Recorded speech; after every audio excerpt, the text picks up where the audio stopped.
اعوذ باللہ من الشیطان الرجیم، بسم اللہ الرحمن الرحیم، السلام علیکم ورحمۃ اللہ وبرکاتہ۔ 24ویں سیشن میں آپ کو خوش آمدید کہتے ہیں۔ ویسے تو یہ 25واں بنتا ہے، لیکن ہم چونکہ ایک سیشن سکپ کیا ہے جو ہم اگلے ہفتے کرنے جا رہے ہیں، آنے والے ہفتے میں سورہ یوسف کا، تو آج ہم جو ہے سورہ رعد جو ہے اس کو چھوڑ کر پڑھنے جا رہے ہیں۔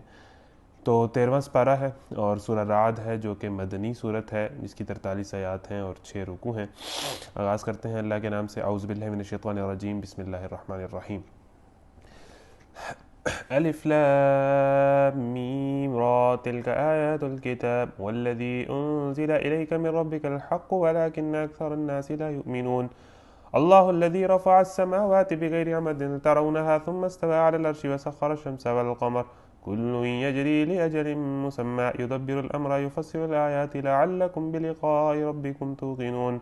وهو الذي مد الأرض وجعل فيها رواسي وأنهارا ومن كل الثمرات جعل فيها زوجين اثنين يغشي الليل والنهار إن في ذلك لآيات لقوم يتفكرون۔ وفي الأرض قطع متجاورات وجنات من أعناب وزرع ونخيل سنوان وغير سنوان يسقى بماء واحد ونفضل بعضها على بعض في الأكل إن في ذلك لآيات لقوم يعقلون۔ اچھا، میں کوشش کروں گا کہ میں ترجمہ مکمل پڑھوں اور اس کے بعد جو ہے کچھ رکوع پر بات کر لیں۔ سورہ رعد اس کا آگے ترجمہ آ جائے گا۔ رعد کا مطلب کیا ہے؟ اللہ کے نام سے جو بے انتہا مہربان اور رحم فرمانے والا ہے۔ یہ کتاب الف لام میم را، وہی حروف مقطعات، یہ کتاب الہی کی آیات ہیں، اور جو کچھ تمہارے رب کی طرف سے تم پر نازل کیا گیا ہے وہ عین حق ہے، مگر تمہاری قوم کے اکثر لوگ مان نہیں رہے ہیں۔ وہ اللہ ہی ہے جس نے آسمانوں کو ایسے سہاروں کے بغیر قائم کیا جو تم کو نظر آتے ہوں، پھر وہ اپنے تخت سلطنت پر جلوہ فرما ہوا اور اس نے آفتاب و مہتاب کو ایک قانون کا پابند بنایا۔ اس سارے نظام کی ہر چیز ایک وقت مقرر تک کے لیے چل رہی ہے، اور اللہ ہی اس سارے کام کی تدبیر فرما رہا ہے۔ وہ نشانیاں کھول کھول کر بیان کرتا ہے، شاید کہ تم اپنے رب کی ملاقات کا یقین کرو۔ اچھا، جب کائنات کے نظم و نسق کی بات کرتا ہے اللہ تعالیٰ، تو اس بات کرنے کا مطلب یہ ہوتا ہے کہ یہ لوگ ان نشانیوں کو نہیں دیکھتے کہ پوری کائنات ایک خاص ضابطے کے تحت چل رہی ہے، زمین ہے، آسمان ہے، سورج پہاڑ ہے، کوئی مطلب بے ترتیبی نہیں ہے، کوئی بے ہنگم یہاں پر چیز نہیں ہے۔ ہم نے ایک گھر چلانا ہو تو ہم سے ساری زندگی نہیں چلتا، ایک ایونٹ کرنا ہو تو ہمیں ٹینشن لگ جاتی ہے، اور اللہ تعالیٰ اس پوری کائنات اور اتنے بڑے نظام اور پھر گلیکسیز اور کہکشائیں اور کیا کیا، مطلب ایک اتنی بڑی کائنات کو اللہ تعالیٰ ایک نظم و نسق کے ساتھ چلا رہا ہے، ہر چیز اپنے وقت پر ہو رہی ہے۔ تو کیا یہ لوگ سوچتے نہیں ہیں، دیکھتے نہیں ہیں، ان میں عقل نہیں ہے کہ یہ سارا کچھ بے مقصد نہیں ہے، اس کا کوئی وجہ ہے، اس کا کوئی مقصد ہے، اس کا کوئی کریٹر ہے، اور اس نے یہ کیوں بنایا ہے، اور اس نے ہمیں کیا بتا رہا ہے؟ تو یہ ساری چیزیں جب اللہ تعالیٰ بیان کرتا ہے تو اس کا مقصد یہ ہوتا ہے کہ اس کو دیکھ کے لوگ سمجھیں کہ میری زندگی کا کوئی مقصد ہے، یہ سب کچھ بلا وجہ نہیں ہے، اور میں نے مرنا ہے اور اللہ کے سامنے اپنی چیزوں کا جواب دینا ہے۔ وہی آخر میں بات آ گئی نا کہ یہ ساری چیزیں دیکھ کے، نشانیاں کھول کھول کے اللہ کیا بیان کرنا چاہتا ہے کہ شاید کہ تم اپنے رب کی ملاقات کا یقین کرو کہ میں نے اللہ کے پاس جانا ہے اور اپنے اعمال کا حساب دینا ہے۔ اور وہی ہے جس نے یہ زمین، پھر لیکن اکثر لوگ اس بات کو آنکھوں کے باوجود، کانوں کے باوجود، دماغ کے باوجود دیکھتے ہیں، سوچتے ہیں، سمجھتے بھی ہیں، لیکن پریکٹیکلی مانتے نہیں ہیں۔ اور وہی ہے جس نے یہ زمین پھیلا رکھی ہے، اس میں پہاڑوں کے کھونٹے گاڑ رکھے ہیں۔ یہ پہاڑ جو ہیں یہ ایک کیل کی طرح ہے، مطلب کیل کا تھوڑا حصہ باہر ہوتا ہے اور زیادہ حصہ اندر ہوتا ہے۔ اسی طرح سائنسدان بھی یہی کہتے ہیں کہ جتنے پہاڑ ہمیں یہ باہر نظر آتے ہیں اس سے کئی زیادہ ہی اندر ہیں۔ تو اللہ تعالیٰ نے اس کو جو ہے وہ کھونٹا یا کیل کہا ہے پہاڑوں کو، کہ یہ زمین پہ جگہ جگہ لگے ہوئے ہیں تاکہ زمین سٹیبل رہے، جس طرح کیل لگائے جاتے ہیں کسی چیز کو اپنی جگہ پر رکھنے کے لیے۔ اور وہی ہے جس نے یہ زمین پھیلا رکھی ہے، اس میں پہاڑوں کے کھونٹے گاڑ رکھے ہیں اور دریا بہا دیے ہیں۔ اسی نے ہر طرح کے پھلوں کے جوڑے پیدا کیے ہیں، اور وہی دن پر رات طاری کرتا ہے۔ ان ساری چیزوں میں بڑی نشانیاں ہیں ان لوگوں کے لیے جو غور و فکر سے کام لیتے ہیں۔ اور دیکھو، زمین میں الگ الگ خطے پائے جاتے ہیں جو ایک دوسرے سے متصل واقع ہیں۔ انگور کے باغ ہیں، کھیتیاں ہیں، کھجور کے درخت ہیں، جن میں سے کچھ اکہرے ہیں اور کچھ دوہرے ہیں۔ سب کو ایک ہی پانی سے راب کرتا ہے، مگر مزے میں ہم کسی کو بہتر بنا دیتے ہیں اور کسی کو کمتر۔ ان سب چیزوں میں بہت سی نشانیاں ہیں ان لوگوں کے لیے جو عقل سے کام لیتے ہیں۔ خدا اگر دل فطرت شناس دے تجھ کو، سکوت لالا و گل سے کلام پیدا کر۔ پھر اسی طرح ہم ایسے اہل نظر کے قبول حق کے لیے اگر رسول نہ آتے تو صبح کافی تھی۔ یہ صبح کا منظر یہ باغات کا منظر، یہ دریا اور پانی اور اس سے پانی سے پھلوں اور پودوں اور فصلوں کے سیراب ہونے کا منظر، یہ ساری چیزیں جو ہیں تمہیں اس بات کا یقین نہیں دلاتی کہ اس کا کوئی خالق و مالک ہے؟ تو یہ ساری چیزیں دیکھ کے بھی تم نہیں مانتے۔ یہ ساری نشانیاں اس لیے ہیں، اور اس میں پھر بہت ساری چیزیں ہیں، جس طرح ایک بڑے خوبصورت الفاظ ہے کہ ان سب چیزوں کو ایک ہی پانی سیراب کرتا ہے، مگر مزے میں ہم کسی کو بہتر بنا دیتے ہیں اور کسی کو کمتر، یعنی ایک ہی پانی سے ہر کوئی اپنے اپنے ظرف کے مطابق حاصل کرتا ہے۔ کوئی کانٹا بن جاتا ہے، کوئی ویڈ بن جاتا ہے، اور کوئی تندرست و تناول درخت بن جاتا ہے، اور کوئی فروٹ کچا ہوتا ہے اور کوئی فروٹ جو ہے وہ ذائقہ لے کے آتا ہے۔ تو اس ایک ہی پانی سے ہر کوئی اپنے اپنے ظرف کے مطابق فائدہ اٹھاتا ہے اور سیراب ہوتا ہے۔ تو یہ جو قرآن ہے یہ بھی ایک آبشار اور دریا کی مانند ہے۔ اس قرآن کی آبشار اور دریا سے ہر کوئی اپنے اپنے ظرف کے مطابق فائدہ اٹھا رہا ہے۔ کسی نے اس کو صرف دم درود اور تعویذ کے لیے اور برکت کے لیے رکھا ہوا ہے، اور کوئی اگر اس سے زندگی کا مقصد لینا چاہے، زندگی گزارنے کا طریقہ لینا چاہے، سوچنے سمجھنے کے لیے کئی نکات لینا چاہے تو وہ اسے وہ لے لیتا ہے۔ کئیوں نے صرف اس کو برکت کے لیے رکھا ہے، اور کئیوں نے اسے زندگی کا مقصد اور زندگی کا اوڑھنا بچھوڑنا بنا لیا ہے۔ تو اس قرآن سے بھی ہر کوئی اپنے اپنے ظرف کے مطابق سیراب ہوتا ہے۔ نہیں تو قرآن تو ایک سمندر ہے، اس سمندر سے کوئی ایک بالٹی لیتا ہے، اور جس کا ظرف زیادہ ہوتا ہے وہ اس سے پورا دریا لے لیتا ہے۔ تو اسی طرح یہ مطلب ایک کہہ لیں کہ تشبیہی بات بھی اس کو کہا جا سکتا ہے۔ ان سب چیزوں میں سے بہت سی نشانیاں ہیں ان لوگوں کے لیے جو عقل سے کام لیتے ہیں۔ ٹھیک ہے جی، نشانیاں تو پھر بے شمار ہیں، جتنا آپ غور کریں فطرت پہ، جتنا آپ غور و فکر کریں۔ اب اگر تمہیں تعجب کرنا ہے تو تعجب کے قابل لوگوں کا یہ قول ہے کہ جب ہم مر کر مٹی ہو جائیں گے تو کیا ہم نئے سرے سے پیدا کیے جائیں گے؟ یہ وہ لوگ ہیں جنہوں نے اپنے رب سے کفر کیا ہے، یہ وہ لوگ ہیں جن کی گردنوں میں توق پڑے ہوئے ہیں، یہ جہنمی ہیں اور جہنم میں ہمیشہ رہیں گے۔ اتنی ساری چیزوں کو دیکھنے کے بعد بھی یہ لوگ کہتے ہیں کہ ہم کس طرح مرنے کے بعد دوبارہ زندہ ہوں گے؟ کہ بھئی جس نے آپ کو پہلی دفعہ پیدا کیا ہے، کیا وہ آپ کو دوسری دفعہ پیدا نہیں کر سکتا، دوسری دفعہ زندہ نہیں کر سکتا؟ جس نے اس ساری کائنات کو پیدا کیا ہے اس کے لیے اس کو دوبارہ پیدا کرنا کیسا مشکل ہے؟ لیکن جو لوگ نہیں مانتے ان کی گردنوں میں توق پڑے ہوئے ہیں، یعنی مطلب غرور کا توق، تکبر کا توق، اپنی جگہ سے نہ ہلنے کا توق، اپنی بات پر اڑے رہنے کا توق۔ ٹھیک ہے، جس کی گردن میں توق ہو وہ ادھر ادھر بھی نہ دیکھ سکتا، کہ مطلب یہ حق کو دیکھ ہی نہیں سکتے۔ یہ جہنمی ہیں اور جہنم میں ہمیشہ رہیں گے۔ یہ لوگ بھلائی سے پہلے برائی کے لیے جلدی مچا رہے ہیں، حالانکہ ان سے پہلے جو لوگ اس روش پر چلے ہیں ان پر خدا کے عذاب کی عبرتناک مثالیں گزر چکی ہیں۔ حقیقت یہ ہے کہ تیرا رب لوگوں کی زیادتیوں کے باوجود ان کے ساتھ چشم پوشی سے کام لیتا ہے، اور یہ بھی حقیقت ہے کہ تیرا رب سخت سزا دینے والا ہے۔ یہ لوگ جنہوں نے تمہاری بات ماننے سے انکار کر دیا ہے کہتے ہیں کہ اس شخص پر اس کے رب کی طرف سے کوئی نشانی کیوں نہ اتری؟ تم تو محض خبردار کر دینے والے ہو، اور ہر قوم کے لیے ایک رہنما ہے۔ وَلِكُلِّ قَوْمٍ ہاد، یعنی کہ ہر قوم کے اندر، ہر طبقے کے اندر کوئی ایسا اللہ تعالیٰ بندہ اٹھاتا ہے جو اس کو لیڈ کرے، جو اس کو حق بات کی طرف بلائے، اور اس کا کام بلانا ہی ہے۔ آگے لوگ مانتے ہیں نہیں مانتے پھر وہ لوگوں کی مرضی اور لوگوں کا ظرف ہے۔ یہ لوگ جنہوں نے تمہاری بات ماننے سے اچھا جی، اللہ ایک حاملہ کے پیٹ سے واقف ہے، جو کچھ اس میں بنتا ہے اسے بھی وہ جانتا ہے، اور جو کچھ اس میں کمی یا بیشی ہوتی ہے اسے بھی وہ باخبر رہتا ہے۔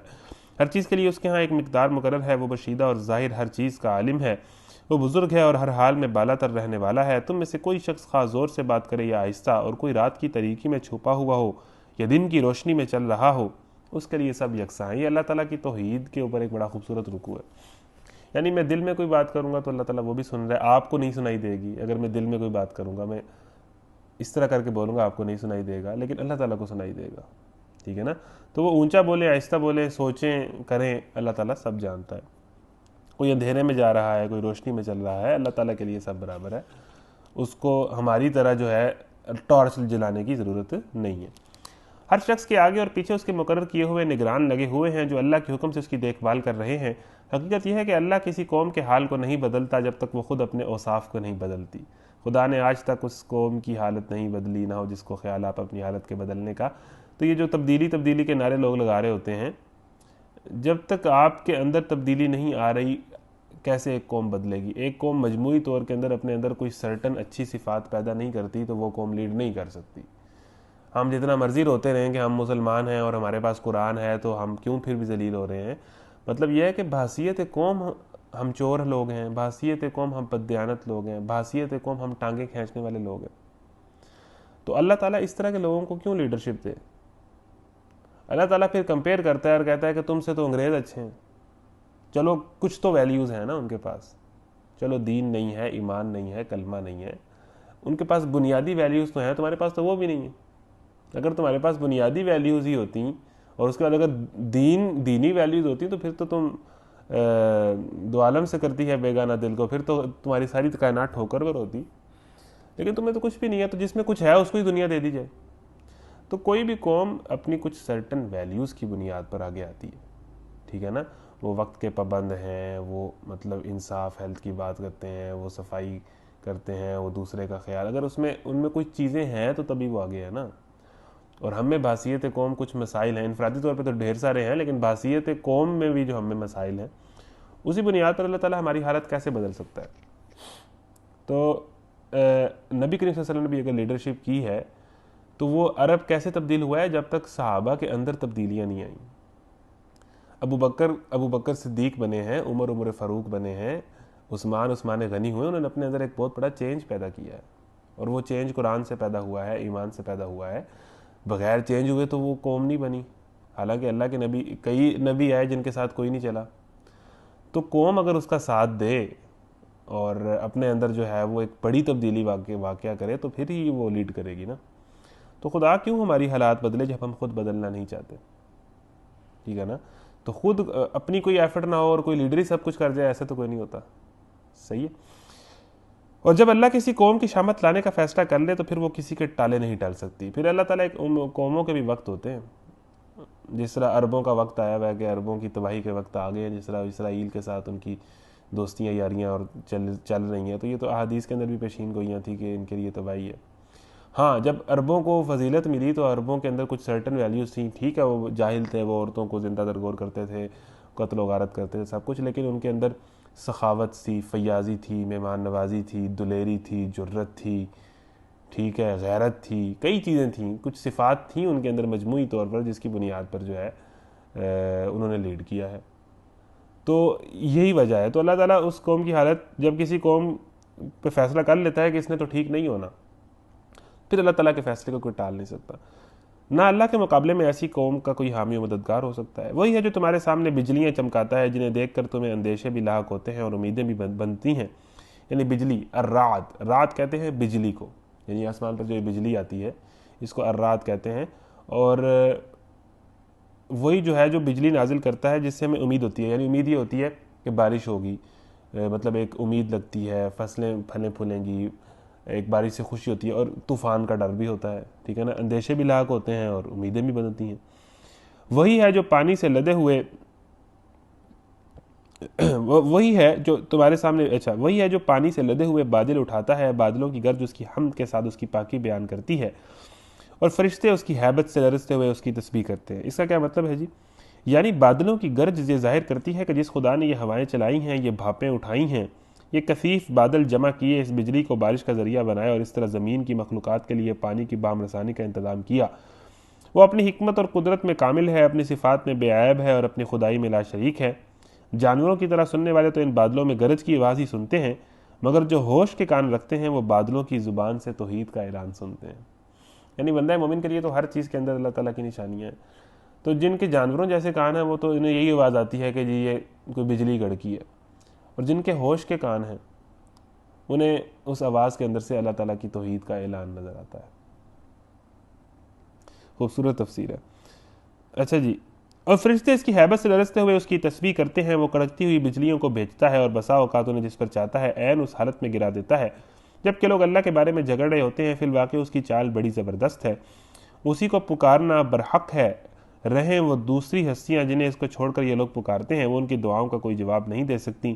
انہیں پکارنا تو ایسا ہے جیسے کوئی شخص پانی کی طرف ہاتھ پھیلا کر اس سے درخواست کرے کہ تو میرے منہ تک پہنچ جا، حالانکہ پانی اس تک پہنچنے والا نہیں ہے۔ یعنی اس میں ایک بات کا پتہ چل رہا ہے کہ آپ یہ دنیا بقدر ایفرٹ ہے، ایفرٹ کریں گے تو چیز ملے گی، خود سے کوئی چیز نہیں آ جائے گی، ہاں دعا کرنی ہے۔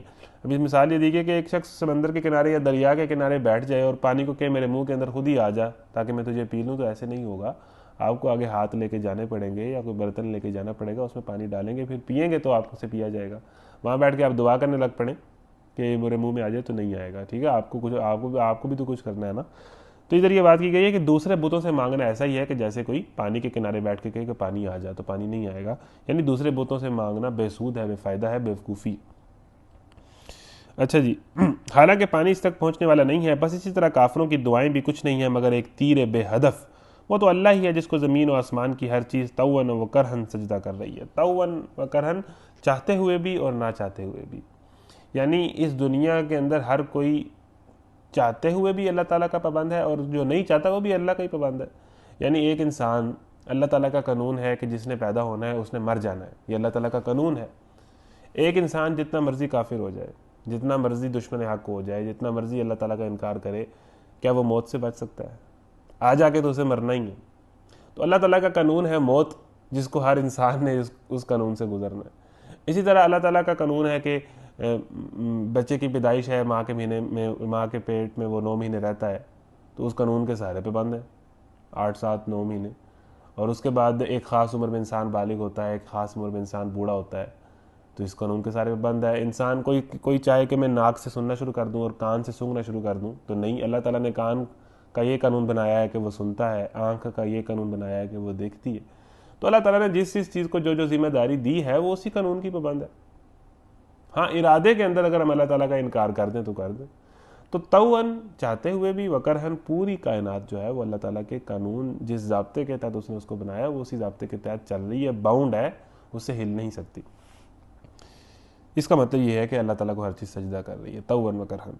اور سب چیزوں کے سائے، یعنی سجدہ کرنا کہ آگے سر تسلیم خام ہے، اللہ تعالیٰ کی بات اور قانون کو ماننے پر مجبور ہے۔ سجدہ کرنا، جھکنے کا مطلب یہ ہوتا ہے نا کہ اطاعت کر لینا، مان لینا بات کو۔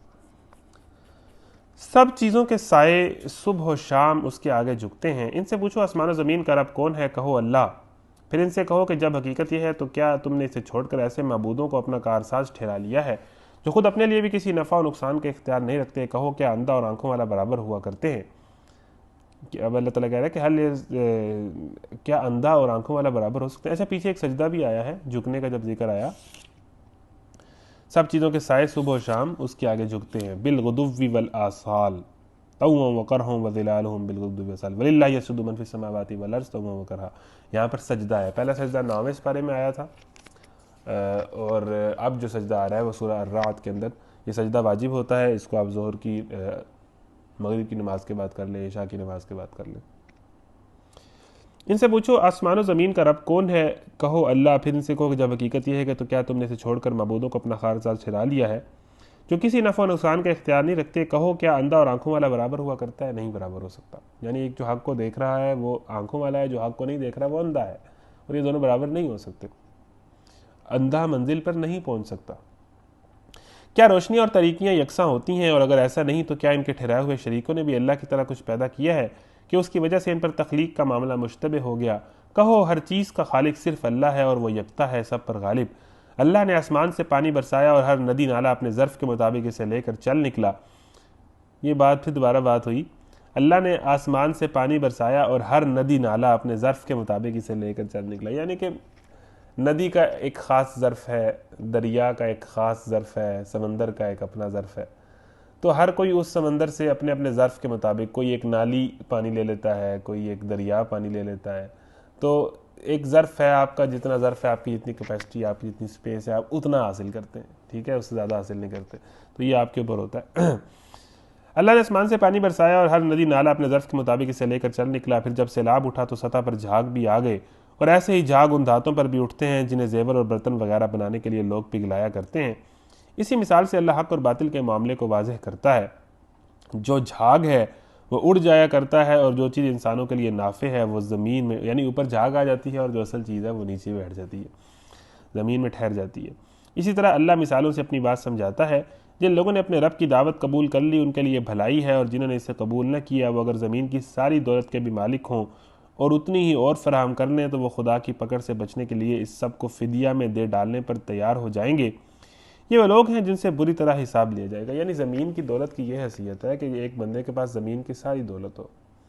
میرا خیال ہے ابھی تک دنیا میں کوئی ایسا بندہ نہیں آیا جس کے پاس زمین کی ساری دولت ہے، یا آدھی دولت نہیں، ہو ہی نہیں سکتی۔ زمین کی ساری دولت، یعنی ہر بندے کے پاس جتنی دولت ہے وہ ساری، زمین میں جتنے خزانے ہیں وہ سارے، سب کچھ، وہ بھی اگر اللہ تعالیٰ دے دے، وہ ساری دولت پھر ڈبل ہو جائے، تو اس کی اتنی بھی حیثیت نہیں ہے کہ وہ بندہ ہے کسی بندے کو اللہ تعالیٰ کے حضور معاف کروا سکے۔ اس کی اتنی بھی حیثیت نہیں ہے جس کے پیچھے ہم پڑے ہوئے ہیں۔ اور جو چیز معاف کروانے والی ہے انسان کا عمل اس طرف کوئی فوکس نہیں کر رہا. یہ وہ لوگ ہیں جن سے بری طرح حساب لیا جائے گا. چلیں جی آگے. اور ان کا ٹھکانہ جہنم ہے، بہت ہی برا ٹھکانہ ہے، بئس المہاد. بھلا یہ کس طرح ممکن ہے کہ وہ شخص جو تمہارے رب کی اس کتاب کو جو اس نے تم پر نازل کی ہے حق جانتا ہے، اور وہ شخص جو اس حقیقت کی طرف سے اندھا ہے، دونوں یکساں ہو جائیں؟ نصیحت تو دانشمند لوگ ہی قبول کیا کرتے ہیں، اور ان کا طرز عمل یہ ہوتا ہے کہ اللہ کے ساتھ اپنے عہد کو پورا کرتے ہیں، اسے مضبوط باندھنے کے بعد توڑ نہیں ڈالتے. ان کی روش یہ ہوتی ہے کہ اللہ نے جن روابط کو برقرار رکھنے کا حکم دیا ہے انہیں برقرار رکھتے ہیں، اپنے رب سے ڈرتے ہیں اور اس بات کا خوف رکھتے ہیں کہ کہیں ان سے بری طرح حساب نہ لیا جائے.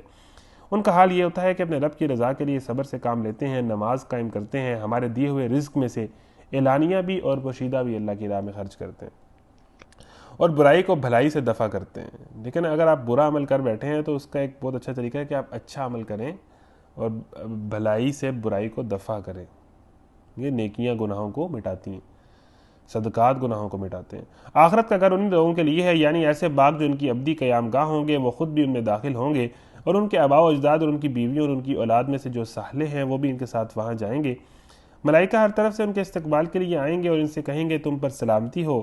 یعنی پروٹوکول ہے نا کہ فرشتے جگہ جگہ سے آئیں گے ان کو سلوٹ کرنے کے لیے، ٹھیک ہے نا، اور ان کا استقبال کریں گے اور ان سے کہیں گے تم پر سلامتی ہو، تم نے دنیا میں جس طرح صبر سے کام لیا اس کی بدولت آج تم اس کے مستحق ہو، پس کیا ہی خوب ہے یہ آخرت کا گھر.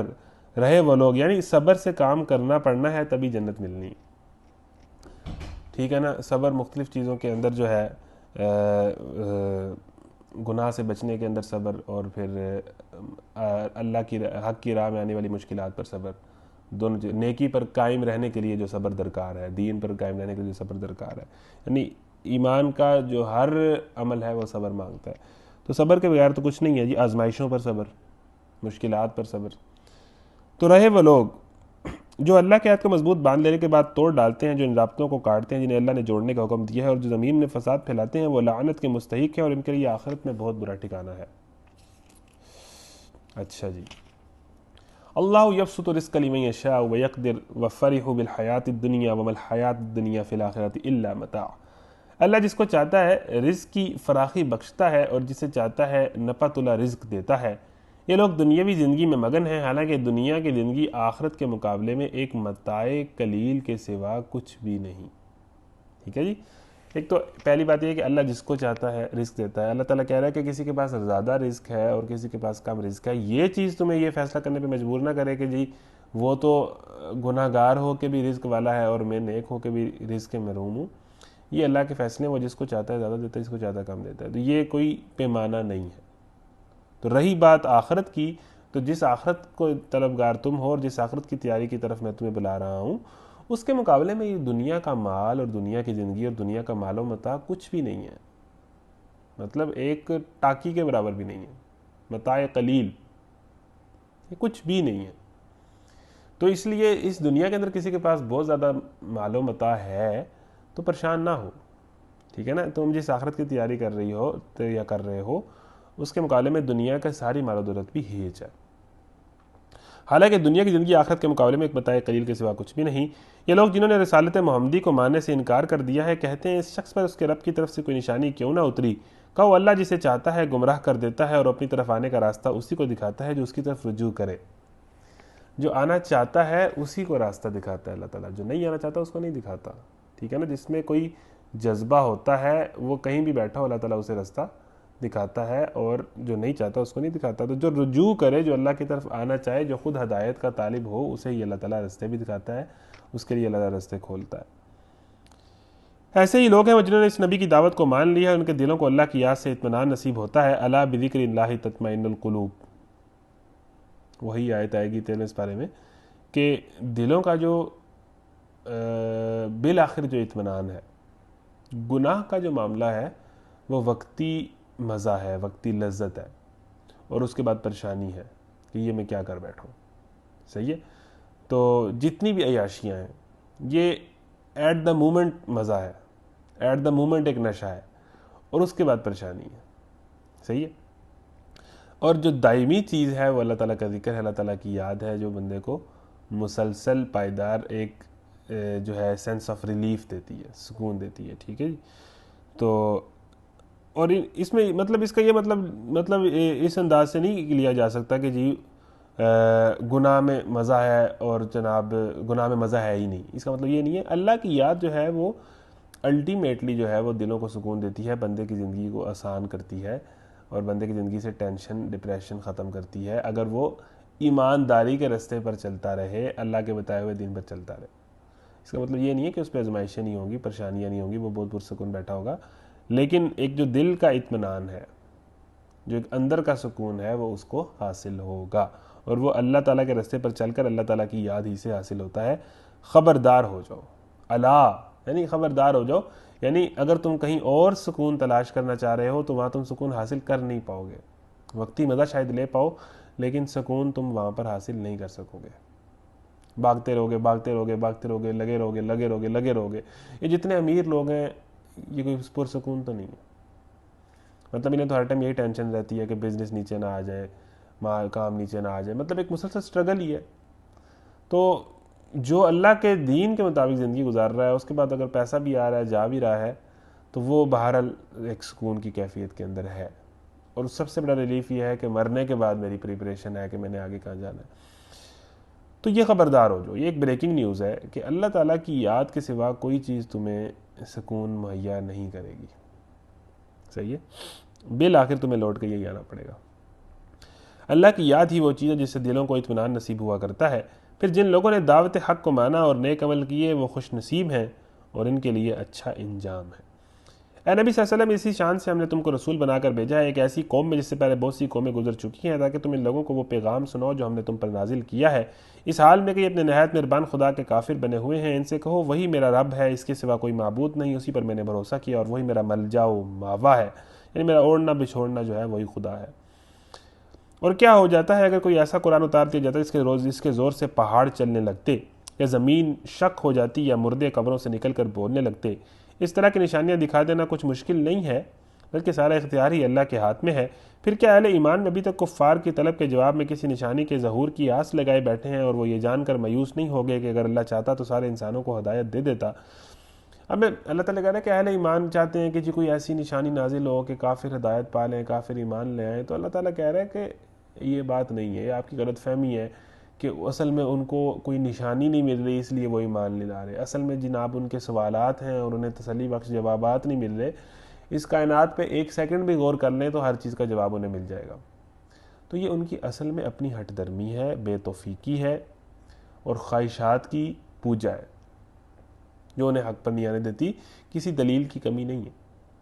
ٹھیک ہے, تو اگر آپ یہ سمجھتے ہیں کہ جی ان کو بات نہیں سمجھ آ رہی اور ان کے ذہن میں کچھ کنفیوژنز ہیں اور جناب ان کو کوئی نشانی ملنی چاہیے تاکہ وہ ایمان لائیں, تو نشانیاں تو بڑی بڑی آئی ہیں پچھلی قوموں کے پاس, تو لوگ ایمان نہیں لاتے. آج بھی اگر کوئی واضح نشانی بھی آ جائے, ویسے کتنی نشانیاں اور چاہیے, قرآن سے بڑی نشانی کیا ہے جو ہمارے ہاتھوں کے اندر ہے, پھر بھی جس نے ایمان نہیں, اس ٹائم تو وہ مان بھی جائے بنی اسرائیل کی طرح کہ جی میں ایمان لاتا ہوں, جب وہ نشانی چلی جائے گی تو پھر وہی اپنی ہٹ درمیاں اور وہی پرانے کرتوت کرے گا جو وہ کرتا ہے. اگر اللہ چاہتا تو سارے انسانوں کو ہدایت دے دیتا, لیکن اللہ تعالیٰ کا یہ طریقہ نہیں ہے. اللہ تعالیٰ چاہتا ہے کہ انسان اپنی ایفرٹ اور اپنی سٹرگل کی بنیاد پر اللہ تعالیٰ کا خوف اپنے اندر پیدا کرے. جن لوگوں نے خدا کے ساتھ کفر کا رویہ اختیار کر رکھا ہے اور ان پر ان کے کرتوتوں کی وجہ سے کوئی نہ کوئی آفت آتی ہی رہتی ہے, یا ان کے گھر کے قریب کہیں نازل ہوتی ہے, یہ سلسلہ چلتا رہے گا یہاں تک کہ اللہ کا وعدہ آن پورا ہو. یقیناً اللہ اپنے وعدے کی خلاف ورزی نہیں کرتا. تم سے پہلے بھی بہت سے رسولوں کا مذاق اڑایا جا چکا ہے, مگر میں نے ہمیشہ منکرین کو ڈھیل دی اور آخرکار ان کو پکڑ لیا.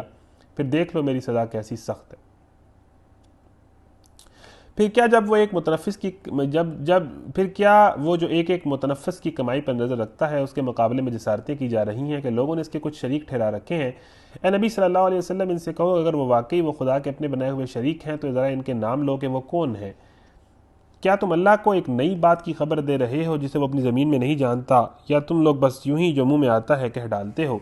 حقیقت یہ ہے کہ جن لوگوں نے دعوت حق کو ماننے سے انکار کیا ہے ان کے لیے ان کی مکاریاں خوشنما بنا دی گئی ہیں اور وہ راہ راست سے روک دیے گئے ہیں. اچھا, یہ اللہ تعالیٰ بڑا کام کرتا ہے, اس کا بار بار ذکر کیا ہے کہ اللہ تعالیٰ دعوت حق کے منکر کے لیے اس کا جو گناہ ہے یا اس کی جو نافرمانی ہے یا اس کا جو بھی لائف سٹائل ہے یا اس کا جو بھی سوچنے کا, وہ اس کے لیے بڑا خوشنما بنا دیتا ہے کہ جناب میں بڑی کمال زندگی گزار رہا ہوں, میں بڑا ٹھیک جا رہا ہوں.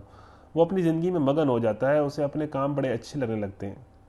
ٹھیک ہے نا, وہ جناب اس کے اندر جو ہے وہ ان چیزوں کے اندر انوالو ہو جاتا ہے اور مزے میں رہتا ہے کہ جناب یہی سب کچھ ہے، اور میں جو کام کر رہا ہوں یا میں جو چیز بنا رہا ہوں یا میں جس کیریئر کو لے کے چل رہا ہوں وہی سب کچھ ہے اور وہ بڑی زبردست چیز ہے اور میں بہت ٹھیک جا رہا ہوں۔ ان کے لیے ان کی مکاریاں خوشنما بنا دیتا ہے اللہ تعالیٰ، تاکہ وہ اسی میں خوش رہیں، اور وہ راہ راست سے روک دیے گئے ہیں۔ پھر جس کو اللہ گمراہی میں پھینک دے، اسے کوئی راہ دکھانے والا نہیں ہے۔ ایسے لوگوں کے لیے دنیا کی زندگی ہی میں عذاب ہے، اور آخرت کا عذاب اس سے بھی زیادہ سخت ہے۔ کوئی ایسا نہیں ہے جو انہیں خدا سے بچانے والا ہو۔ خدا طرف سے انسانوں کے لیے جس جنت کا وعدہ کیا گیا ہے اس کی شان یہ ہے کہ اس کے نیچے نہریں بہہ رہی ہیں، اس کے پھل دائمی ہیں اور اس کا سایہ لازوال ہے۔ یہ انجام ہے متقی لوگوں کا، اور منکرین حق کا انجام یہ ہے کہ ان کے لیے دوزخ کی آگ ہے۔ اے نبی صلی اللہ علیہ وسلم، جن لوگوں کو ہم نے پہلے کتاب دی تھی وہ اس کتاب سے جو ہم نے تم پر نازل کی ہے خوش ہیں، اور مختلف گروہوں میں کچھ لوگ ایسے بھی ہیں جو اس کی بعض باتوں کو نہیں مانتے۔ تم صاف کہہ دو کہ مجھے تو صرف اللہ کی بندگی کا حکم دیا گیا ہے اور اس سے منع کیا گیا ہے کہ کسی کو اس کے ساتھ شریک ٹھہراؤں، لہذا میں اسی کی طرف دعوت دیتا ہوں اور اسی کی طرف میرا رجوع ہے۔ اسی ہدایت کے ساتھ ہم نے یہ فرمان عربی تم پر نازل کیا ہے۔ اب اگر تم نے اس علم کے باوجود جو تمہارے پاس آ چکا ہے لوگوں کی خواہشات کی پیروی کی تو اللہ کے مقابلے میں نہ کوئی تمہارا حامی و مددگار ہے اور نہ کہ اس کی پکڑ سے تم کو بچا سکتا ہے۔ تم سے پہلے بھی وہی بات ہے کہ اے نبی، اگر تم نے بھی کسی اور چیز کی پیروی کی اس قرآن کے آنے کے بعد تو پھر اللہ تعالیٰ کی پکڑ سے تمہیں کوئی نہیں بچا سکے گا۔ کوئی بھی انسان، وہ نبی ہے، وہ انسان ہے، اگر وہ ایسا کرے گا تو اللہ تعالیٰ اس کی گرفت کرے گا۔ تم سے پہلے بھی ہم بہت سے رسول بھیج چکے ہیں اور ان کو ہم نے بیوی بچوں والا ہی بنایا تھا۔ یعنی بیوی بچوں والا سے مراد کہ جس طرح عام انسان ہوتے ہیں اسی طرح ان کو بشری تقاضوں کا پابند بنایا تھا، وہ کوئی فرشتے نہیں تھے۔ یعنی ان کے جس طرح ایک عام انسان کے بیوی بچے ہوتے ہیں اس کے اندر خواہشات ہوتی ہیں، وہ ساری چیزیں ان انبیاء کے اندر بھی تھیں۔ ہاں، انہوں نے اپنے آپ کو ڈیولپ اس طرح کیا کریکٹر کے اندر کہ وہ عام انسانوں سے بہت بالا تر ہو گئے، پھر اللہ تعالیٰ نے ان کو چن لیا اور اللہ تعالیٰ نے ان کو نبی بنایا۔ تو اس سے پہلے بھی بہت سے رسول بھیجے جا چکے ہیں، ان کو ہم نے بیوی بچوں والا ہی بنایا تھا، اور کسی رسول کی بھی یہ طاقت نہ تھی کہ اللہ کے اذن کے بغیر کوئی نشانی خود لا دکھاتا۔ ہر دور کے لیے ایک کتاب ہے، اللہ جو کچھ چاہتا ہے مٹا دیتا ہے، جس چیز کو چاہتا ہے قائم رکھتا ہے۔ الکتاب اسی کے پاس ہے۔ یعنی اللہ تعالیٰ پچھلی کتابیں اگر مٹ گئی ہیں تو اللہ تعالیٰ کے اذن سے مٹی ہیں، اور یہ کتاب اگر قائم و دائم ہے تو یہ اللہ تعالیٰ کے اذن سے ہے۔ اللہ تعالیٰ کی یہ اس طرح پلاننگ ہے، ٹھیک ہے؟ تو اللہ تعالیٰ جس چیز کا چاہتا ہے ذکر ختم کر دیتا ہے، مٹا دیتا ہے۔ اور اے نبی صلی اللہ علیہ وسلم، جس برے انجام کی دھمکی ہم لوگوں کو دے رہے ہیں اس کا کوئی حصہ خواہ ہم تمہارے جیتے جی دکھا دیں یا اس کے ظہور میں آنے سے پہلے ہی ہم تمہیں اٹھا لیں، بہرحال تمہارا کام صرف پیغام پہنچا دینا ہے اور حساب لینا ہمارا کام ہے۔ کیا یہ لوگ دیکھتے نہیں ہیں کہ ہم اس زمین پر چلے آ رہے ہیں اور اس کا دائرہ ہر طرف سے تنگ کرتے چلے جاتے ہیں؟ اللہ حکومت کر رہا ہے، کوئی اس کے فیصلوں پر نظر ثانی کرنے والا نہیں ہے، اور اسے حساب لیتے کچھ دیر نہیں لگتی۔ ان سے پہلے جو لوگ ہو گزرے ہیں وہ بھی بڑی بڑی چالیں چل چکے ہیں، مگر اصل فیصلہ کن چال تو پوری کی پوری اللہ ہی کے ہاتھ میں ہے۔ وہ جانتا ہے کہ کون کیا کچھ کمائی کر رہا ہے، اور عنقریب یہ منکرین حق دیکھ لیں گے کہ انجام کس چیز کا بخیر ہوتا ہے۔ یہ منکرین کہتے ہیں کہ تم خدا کے بھیجے ہوئے نہیں ہو، کہو میرے اور تمہارے درمیان اللہ کی گواہی کافی ہے، اور پھر اس شخص کی گواہی جو کتاب آسمانی کا علم رکھتا ہے۔ یعنی تم نہیں مانتے تو نہ مانو، اللہ گواہ ہے کہ میں اللہ کا نبی ہوں۔ ومن عنده علم الکتاب۔ بسم اللہ الرحمن الرحیم۔ سورۃ ابراہیم ہے، مکی سورت ہے، جس طرح آپ دیکھ لیں کہ اس سے پہلے بھی مطلب وہی اللہ تعالیٰ کی توحید اور آخرت، ٹھیک ہے، اور اللہ تعالیٰ کا وجود کا اقرار کر کے جو ہے آخرت کا خوف پیدا کرنا، وہی باتیں مکی صورتوں میں آپ کو وہی مضمون ملتا ہے جو آپ کو پہلے بھی ملا اور اب آگے بھی ملے گا۔ بسم اللہ الرحمن الرحیم۔ سورۃ ابراہیم ہے، اس کے 7 رکوع ہیں۔ الف لام را کتاب انزلناہ الیک لتخرج الناس من الظلمات الی النور باذن ربهم الی صراط العزیز الحمید اللہ الذی له ما فی السماوات وما فی الارض وویل للکافرین من عذاب شدید الذین یستحبون الحیاۃ الدنیا علی الآخرۃ ویصدون عن سبیل اللہ ویبغونها عوجا اولئک فی ضلال بعید وما ارسلنا من رسول الا بلسان قومه ليبین لهم فیضل اللہ ومن يشاء ويهدي من يشاء وهو العزيز الحكيم ولقد ارسلنا موسى بآياتنا ان اخرج قومك من الظلمات الى النور وذكرهم بايام الله ان في ذلك لآيات لكل صبار شكور واذ قال موسى لقومه اذكروا نعمة الله عليكم اذ جاءكم من آل فرعون يسومونكم سوء العذاب ويذبحون ابناءكم ويستحيون نساءكم وفي ذلكم بلاء من ربكم عظيم۔ اللہ کے نام سے جو بے انتہا مہربان اور رحم فرمانے والا ہے۔ الف لام را محمد صلی اللہ علیہ وسلم، یہ ایک کتاب ہے جس کو ہم نے تمہاری طرف نازل کیا ہے تاکہ تم لوگوں کو تاریکیوں سے نکال کر روشنی ملاؤ ان کے رب کی توفیق سے، اس خدا کے رستے پر جو زبردست اور اپنی ذات میں آپ محمود ہے اور زمین و آسمان کی ساری موجودات کا مالک ہے، اور سخت تباہ کن سزا ہے قبول حق سے انکار کرنے والوں کے لیے جو دنیا کی زندگی کو آخرت پر ترجیح دیتے ہیں، جو اللہ کے راستے سے لوگوں کو روک رہے ہیں اور چاہتے ہیں کہ یہ راستہ ان کی خواہشات کے مطابق ٹیڑھا ہو جائے۔ یعنی یہ لوگ اللہ تعالیٰ کے بتائے ہوئے دین کو اپنی مرضی کے مطابق جو ہے وہ مولڈ کرنا چاہتے ہیں، موڈیفائی کرنا چاہتے ہیں، کیونکہ اللہ تعالیٰ کی باتیں بتائی ہوئی ان کو مشکل لگتی ہیں۔ مطلب کتنا زبردست ہے کہ اپنی خواہشات کے مطابق اللہ تعالیٰ کے دین کو ٹیڑھا میڑھا کرنا چاہتے ہیں، ٹھیک ہے نا۔ نماز اپنی مرضی کی، اخلاق اپنے مرضی کے، ٹھیک ہے، اپنی خواہشات کے مطابق رخصتیں لے لینا، اجازتیں لے لینا، فتوے لے لینا، یعنی اپنی مرضی اور اپنی خواہش کے تابع رہتے ہوئے دین کو مولڈ کرتے رہنا، نہ کہ اپنی خواہشات کو قربان کرنا۔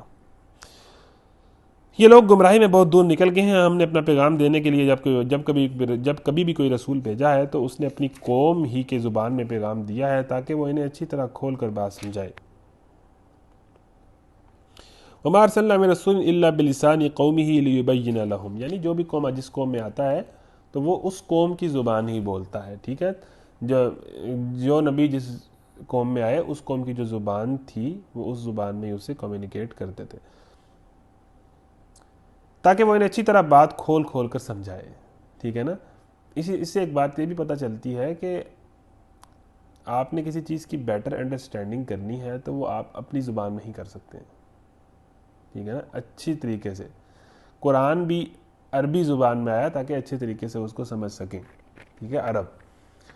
تو کسی چیز کی بھی انڈرسٹینڈنگ جو ہے کسی دوسری زبان میں نہیں ہو سکتی، اپنی زبان میں ہی اچھی طریقے سے۔ اسی طرح ایجوکیشن بھی جو ہے بالکل انگلش زبان وقت کی بڑی ضرورت ہے اور سیکھنی چاہیے، کیونکہ ہم نے پوری دنیا تک دین کا پیغام پہنچانا ہے، لیکن اپنی زبان بڑی اہم ہے کسی چیز کو سمجھنے کے لیے، ٹھیک ہے نا۔ اس کی جو اپنی زبان ہے اس میں اس کو، مطلب گاؤں میں جائیں گے تو اردو زبان میں درس افیکٹو نہیں ہوگا، دیہاتوں میں جائیں گے تو پنجابی زبان میں درس قرآن افیکٹو ہوگا، ہاں یونیورسٹیز میں جائیں گے نوجوانوں میں بیٹھے ہوں گے تو ان کی زبان جو وہ اس زبان افیکٹو ہوگا، صحیح ہے۔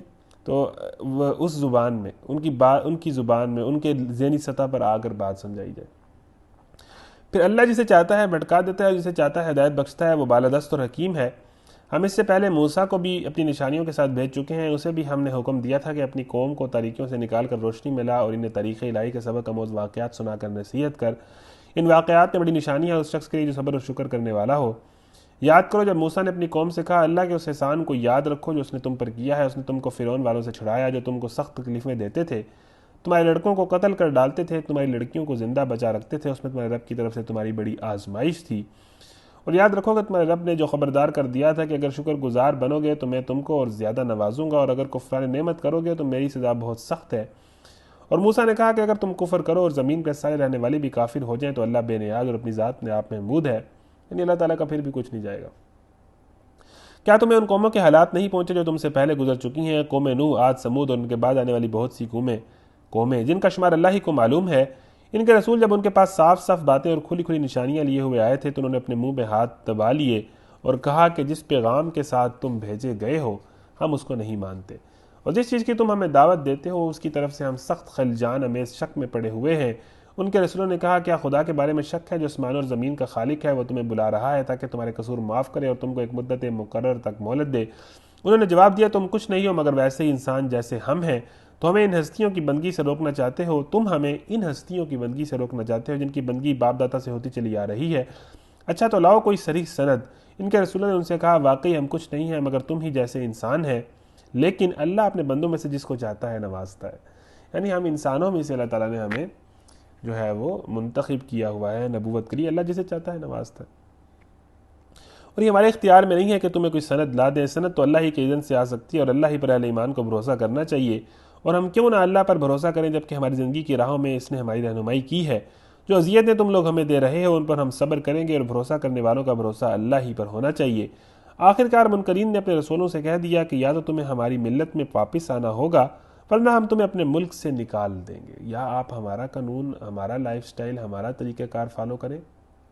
2 آپشنز، ڈو اور ڈائی، یا آپ ادھر آ جائیں ہماری طرف، ادروائز ہم آپ کو نکال دیں گے، ہم آپ کو ایکسیپٹ ہی نہیں کریں گے، ٹھیک ہے۔ تو یہ بیسیکلی 2 قانونوں کی ہی جنگ ہے کہ نا، اللہ تعالیٰ کے انبیاء انسانوں سے ایک اور زندگی کا مطالبہ کرتے ہیں اور انسان کسی اور طرح کی زندگی گزارنا چاہتے ہیں، ٹھیک ہے۔ ہمارے رسم و رواج کے مطابق زندگی گزارو، یا تو تم ہماری ملت میں ہماری قوم میں آ جاؤ. ہماری قوم میں مطلب یہ ہے کہ ہماری قوم کے جو رسم و رواج ہیں روایات ہیں وہ فالو کرو, جو قانون ہے وہ فالو کرو, ورنہ ہم آپ کو یہاں سے نکال دیں گے, آپ کا ویزا کینسل, آپ کو نکال دیں گے, آپ یہاں نہیں آ سکتے. تب ان کے رب نے ان پر وحی بھیجی کہ ہم ان ظالموں کو ہلاک کر دیں گے اور ان کے بعد تمہیں زمین میں آباد کریں گے. یہ انعام ہے اس کا جو میرے حضور جواب دہی کا خوف رکھتا ہو اور میری وعید سے ڈرتا ہو.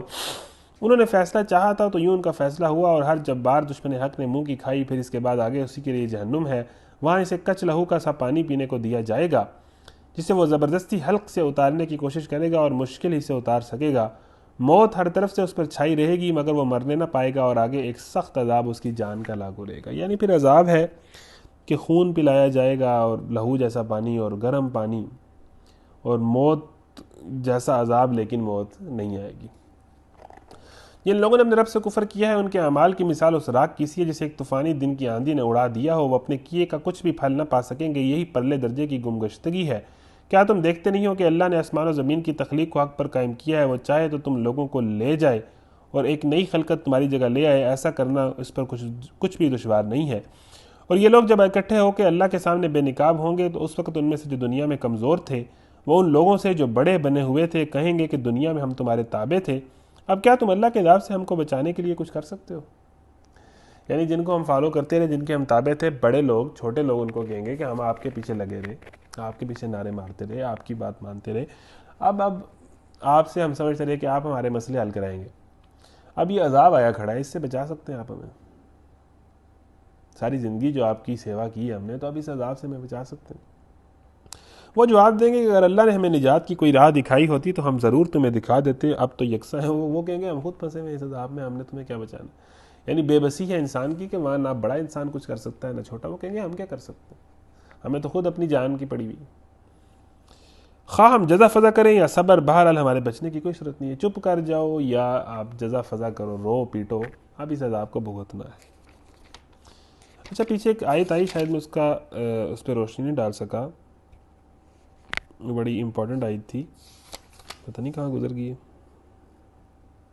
ہاں یہ آیت ہے جی, آیت نمبر 7 ہے سورہ ابراہیم کی.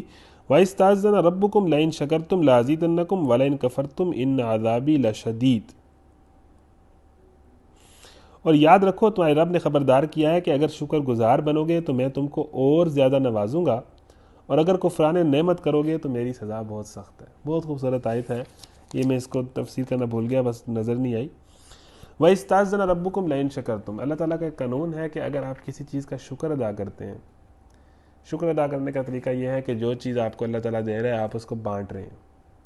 اور شکر ادا کرنے کا طریقہ یہ ہے کہ آپ وہ چیز جو اللہ تعالیٰ آپ کو دے رہا ہے تو اللہ تعالیٰ اس چیز کو جس طرح استعمال کرنے کا کہتا ہے آپ اس طرح استعمال کر رہے ہیں.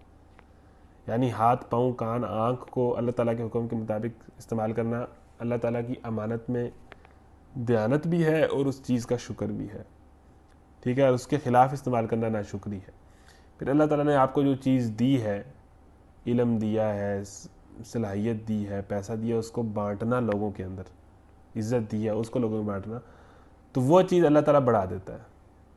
مطلب کبھی بھی وہ چیز نہیں گھٹی جو اللہ انسان تقسیم کرتا ہے. یہ اللہ تعالیٰ نے قانون بتا دیا, اور یہ کوئی روحانی بات نہیں ہے, یہ دنیا کے اندر ریسرچ بھی ہوئی ہے کہ جتنے امیر